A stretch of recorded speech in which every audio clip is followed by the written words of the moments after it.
இந்த ரிஷபராசிக்காரர்களை பொறுத்த வரைக்கும் மனசுல யோசிச்சுக்கிட்டு இருக்கக்கூடிய ஒரு விஷயம், நடந்திருக்கக்கூடிய ஒரு விஷயத்தையும் சொல்றேன். இந்த ரிஷபராசினுடைய மனசுல வாழவே பிடிக்காம வெறுப்புல தாங்க இருக்காங்க. முக்கியமா சொல்ல போனா இவர்களுடைய வாழ்க்கையில எல்லாத்தையுமே இழந்துட்டாங்க. இவர்களுக்குன்னு இருக்கக்கூடிய ஒவ்வொன்றையுமே இழந்துட்டு இப்போ தனிமரமா அனாதை போல நடு வீதியில நடு ரோட்ல நிற்க வேண்டிய நிலைமைக்கு இவர்களை தள்ளிட்டாங்க. இவங்க கூட இருந்தவங்க ஒவ்வொருத்தருமே ஏதாச்சும் ஒரு வகையில இவர்களை ஏமாற்றி இவரிடமே இருக்கக்கூடிய செல்வம் மற்ற விஷயங்கள்னு எல்லாத்தையுமே பறிச்சுட்டாங்க. இவங்க முழுசா நம்பினாங்க. இந்த ரிஷபராசிக்காரர்கள் அவர்களை முழுசா நம்பினாங்க. எந்த அளவுக்கு ஒருத்தங்களை முழுசா நம்பணுமோ, அதாவது தன் உயிரையே இவங்களுக்காக கொடுக்கலாம்ப்பா அப்படின்ற அளவுக்கு இந்த ரிஷபராசிக்காரர்கள் ஒருத்தங்களை ரொம்ப கண்மூடித்தனமா நம்பினாங்க. இவர்களுடைய வாழ்க்கையில நம்பின அந்த ஒருத்தர் ரொம்ப நெருக்கமானாங்க. ஒரு முக்கியமான உறவாக மாறினாங்க. பிரியாத ஒரு உறவாக இருந்தாங்க. ஆனா கடைசி நாள் வரும் பொழுது இவர்களை முழுவதுமாக ஏமாத்திட்டாங்க. இதற்காக தான் என் கூட இவ்வளவு நெருக்கமா இருந்தியா? இதற்காக தான் என் மேல அன்பு காமிக்கிற மாதிரி நடிச்சியா? இதற்காக தான் என் மேல பாசம் வச்சியா? அப்படின்ற மாதிரி இந்த ரிஷபராசிக்காரர்களுக்கு அவர்கள் செஞ்சிருக்க கூடிய துரோகத்தை பார்க்கும்போது, சே, இப்படிப்பட்ட ஒரு விஷயத்துக்காக என் நட்பை துக்கமா இது பண்ணி இப்படி இதா பண்ணிட்டானே அப்படின்ற மாதிரி மனசுல ரொம்ப நொந்து போயிட்டாங்க இந்த ரிஷபராசிக்காரர்கள். இவருடைய வாழ்க்கையில எல்லாத்தையும் இழந்துட்டாங்க. அதுக்கப்புறமா இவருடைய மனசுல வந்த ஒரு விஷயம், இது ஆசைன்னு கூட வச்சுக்கலாங்க. உண்மையை சொல்லணும்னா இது ஆசைன்னு சொல்ல முடியாது, இது இவருடைய மனநிலைன்னு கூட வச்சுக்கலாம். ஆனா அவர்களை பொறுத்த வரைக்கும் இதுதான் ஆசையா இருக்கும். அது என்னன்னு நினைக்கிறீங்க? ரொம்ப தப்பான விஷயம்தான். ஆனா இதுதான் இவங்களுடைய ஆசையாகவே இருக்கு. சாமி, இவ்வளவு இதையும் என்னுடைய வாழ்க்கையில இருந்து எடுத்துட்டேன், சரி பரவாயில்ல, இதுக்கப்புறமும் இதே போலதான் துன்பங்கள் எனக்கு கொடுக்க போறேன். இதுக்கு மேல நீ பெருசா எனக்கு துன்பத்தை எதையும் கொடுத்துட மாட்டேன். அது எனக்கு பெருசா வலிக்கும் வலிக்காது. ஆனா இந்த துன்பங்களோடு என்னால நிம்மதியை வாழ முடியாது சாமி. என் உயிரை கொடுக்குறேன், நீ எடுத்துக்கோ, உன் கூட வந்துடுறேன் நான், என்ன நீ மறுபடியும் இங்க அனுப்பாத அப்படின்னு வேண்ட ஆரம்பிச்சிட்டாங்க இந்த ரிஷபராசிக்காரர்கள். எந்த ராசியில வேணாலும் பிறக்கலாங்க, ரிஷபராசியில மட்டும் பிறந்துடவே கூடாது அப்படின்ற மாதிரி இவருடைய மனசு அவ்வளவு வேதனைப்படுது. ஒவ்வொரு நாளும் கஷ்டப்படக்கூடிய நிலைமைன்றது இவர்களுக்கு ஏற்படுது. இப்படி இருக்கக்கூடிய வாழ்க்கைய யாருக்கு தான் வாழ தோணும் அப்படின்ற மனநிலைக்கு தள்ளப்பட்டாங்க. மற்றவங்களுக்குலாம் ரொம்ப எளிமையா கிடைக்கக்கூடிய விஷயத்த கூட நான் போராடி தானே வாங்குறேன், இப்படி எல்லாத்துக்கும் நான் போராடி போராடி வாங்கினா நான் ஏன் சாமி இருக்கணும்? இப்படிப்பட்ட போராட்டமான வாழ்க்கை தான் எனக்கு அமையணும்னா நான் ஏன் இவ்வளவு கஷ்டப்பட்டு வாழ்க்கையை வாழணும்? மற்றவங்களாம் கஷ்டப்படாம சந்தோஷமா தான் இருக்காங்க, ஆனா எனக்கு மட்டும் ஏன் இப்படின்னு ஒவ்வொரு நாளுமே இவர்கள் நரக வேதனைகளை அனுபவிச்சாங்க.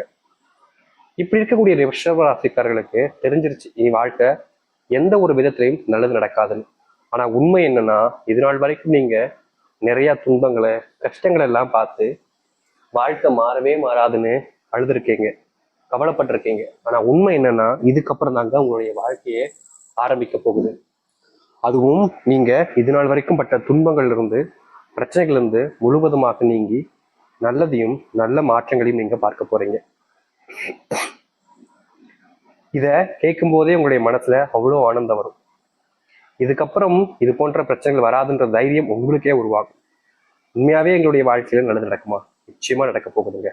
சரி, இந்த ரிஷபராசனுடைய வாழ்க்கையில எந்த அளவுக்கு மாற்றங்களும் நன்மைகளும் நடக்க போகுது என்பதை பற்றி தெளிவாக பார்ப்போம்.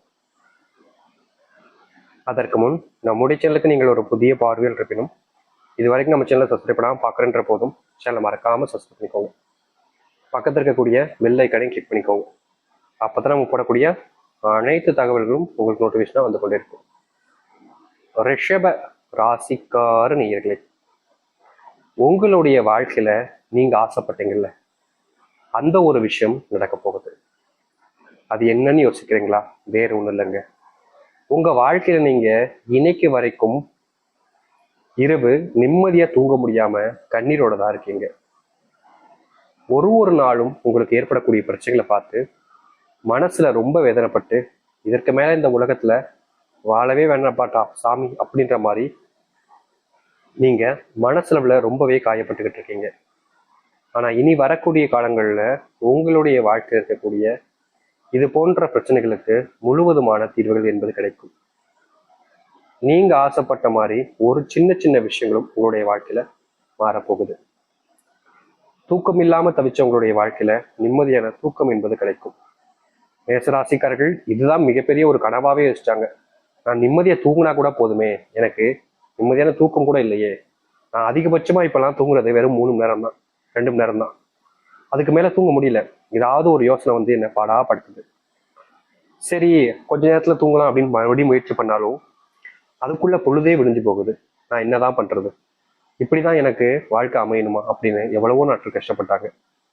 ஆனா இனி வரக்கூடிய காலங்கள்ல இந்த மேஷராசினுடைய வாழ்க்கை இருக்கக்கூடிய பிரச்சனைகள் என்பது முழுவதுமாக நீங்கி இவர்கள் வாழ்க்கையில கண்ட துன்பங்கள் எல்லாம் காணாமல் போக போகுது.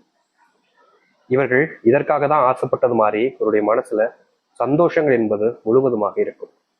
ஏன்னா அப்படிப்பட்ட நேரம் தான் இப்போ வந்திருக்கு இந்த மேஷராசினுடைய வாழ்க்கையில. மேஷராசினுடைய வாழ்க்கையில உடல் சார்ந்த பிரச்சனைகள் நாளுக்கு நாள் அதிகரிச்சிருச்சுங்க. முக்கியமா இவர்களுடைய வாழ்க்கையில உடல் சார்ந்த நோய் வரும்போது இவர்கள் அறியாமலே நிறைய விஷயங்கள் தன்னால முடியாது முடியாதுன்னு பயந்து நடுங்கியிருக்காங்க. ஆனா இனி வரக்கூடிய காலங்கள்ல இந்த மேஷராசினுடைய வாழ்க்கையில உடல் அளவில் இருக்கக்கூடிய ஒவ்வொரு நோய்களுக்கும் தீர்வுகள் என்பது கிடைக்கும். இவ்வளவு நாள் போராடிட்டாங்க, ஆனா தீர்வே இல்லை. இனி வரக்கூடிய காலங்கள்ல நீங்க போராடணும்னு அவசியமே இல்லைங்க. வரக்கூடிய நோய்கள் உங்களிடம் நெருங்குவதற்கு முன்பாகவே அழிந்துவிடும். நீங்க அதை அழிக்கணும்னு அவசியமே இல்லை. உங்க மனசுல புதைந்து இருக்கக்கூடிய கவலைகள் வெளியே வர ஆரம்பிக்கும். உங்க மனசுல இருக்கக்கூடிய உண்மைகளை நீங்க வெளிப்படையா சொல்ல ஆரம்பிப்பீங்க. எவ்வளவு நாட்கள் இந்த மேஷராசிக்காரர்கள் தன்னுடைய மனசுல இருக்கக்கூடியதை தனக்கு பிடிச்சவங்ககிட்ட தனக்கு தெரிஞ்சவங்ககிட்ட வெளிப்படுத்த முடியாம தனக்குள்ளேயே தன்னை மறைச்சு வச்சுக்கிட்டாங்க. முக்கியமா இவங்க யாருன்றத யார்கிட்டயுமே வெளிப்படுத்த முடியாத அளவுக்கு சூழ்நிலைகள் ஏற்படுத்துச்சு வாழ்க்கையில. ஆனா இனி வரக்கூடிய காலங்கள்ல இது போன்ற பிரச்சனைகள் என்பது முற்றிலுமான தீர்வை உங்களுடைய வாழ்க்கையில ஏற்படுத்தி கொடுக்கும். நீங்க நினைக்கக்கூடிய விஷயங்களை உங்களால செய்ய முடியும். இவ்வளவு நாள் உங்களை யாராச்சும் ஒருத்தவங்க தடுத்திருப்பாங்க, இந்த ரிஷபராசிக்காரர்கள். இவர்களை ஏன்டா இப்படி பண்றீங்க அப்படின்ற மாதிரி மனசுல ரொம்பவே வேதனைப்பட்டாங்க. ஆனா இனி வரக்கூடிய காலங்கள்ல இந்த ரிஷபராசிக்காரர்களை யாராலையும் தடுக்க முடியாது. தடுக்கணும்னு நினைச்சா கூட இவர்கள் ரிஷபராசிக்காரர்கள் நினைச்சா மட்டுமே தான் இவர்களை தடுக்க முடியும். இப்படிப்பட்ட வாழ்க்கைலாம் எங்களுக்கு கிடைக்குமா? கிடைக்க போகுதே, உங்களுக்கான நேரமே வந்துருச்சு.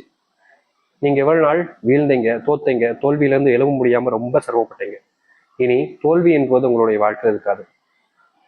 நீங்க எந்த ஒரு திசையை நோக்கி சென்றாலும் சரி, எதை முடிவெடுத்து அதுல ஆதாயம் தேட நினைச்சாலும் சரி, அது அனைத்துமே உங்களுக்கு வெற்றிகளாக தான் இருக்கும். நீங்க தோத்துருவீங்கன்னு இதுக்கு முன்னாடி பல நபர்கள் கூச்சலிட்டு சத்தம் போட்டாங்க. அப்போல்லாம் உங்களுக்கு பயம் இல்லாம முன்னேறி போனீங்க. ஆனா உங்களுடைய வாழ்க்கையில கஷ்டம்னு வந்ததுக்கு அப்புறமா நீங்களே பயப்பட ஆரம்பிச்சிட்டீங்க. இனி இது போன்ற கஷ்டங்கள் என்பது உங்களை நெருங்கினாலும் உங்களின் தைரியம் உங்களை கைவிடாது. உங்களை யார் வேணா சொல்லலாங்க, நீ தோத்துருவ, உன்னால முடியாது, நீ எல்லாம் அதுக்கு சரிப்பட்டு வர மாட்டே அப்படின்ற மாதிரி. ஆனா உங்களுடைய மனசுக்கு தெரியும் நீங்க யாருன்னு, உங்களால என்ன செய்ய முடியும்ன்றது உங்களுக்கு தெரியும். இவ்வளவு நாள் நீங்க பட்ட கஷ்டங்கள் தீராதுன்னு நினைச்ச உங்களுடைய வாழ்க்கையில இனி கஷ்டமே இல்லாம நீங்க வாழ போறீங்கன்னா அதற்கு ஏற்ற காலங்கள் தான் இப்போ வந்திருக்கு. இதை நீங்க கனவுல மட்டுமே தான் நினைச்சு பார்த்துருப்பீங்க, இப்படிலாம் ஒரு வாழ்க்கை நிஜ வாழ்க்கையில நமக்கு அமையுமா, கிடைக்குமான்னு. அது உங்களுக்கு நிஜமாகவே நடக்க போகுது. துன்பங்கள் எல்லாத்தையும் தவிர்த்து ஓட விட்டு தைரியமா உங்களுடைய வாழ்க்கையில நீங்க போராடுங்க. இனி வரக்கூடிய காலங்கள்ல நீங்க எதை பத்தியுமே கவலைப்பட வேண்டிய அவசியம் என்பது இருக்காது. உங்களை தோக்கடிச்சவங்களே உங்களை பார்த்து பொறாமப்படுவாங்க. அன்னைக்கு நான் இதை செஞ்சாம இருந்தா நான் அந்த இடத்துல இருந்திருப்பேன் அப்படின்ற மாதிரி பொறாமைப்பட அளவு இருக்கு இந்த ரிஷபராசிக்காரர்கள் வாழ்க்கையில முன்னுக்கு வருவீங்க. உங்களை எவ்வளவு நபர்கள் கேலி பண்ணியிருக்காங்க, கிண்டல் பண்ணியிருக்காங்க, அவமானம் கூட படுத்திருக்காங்க.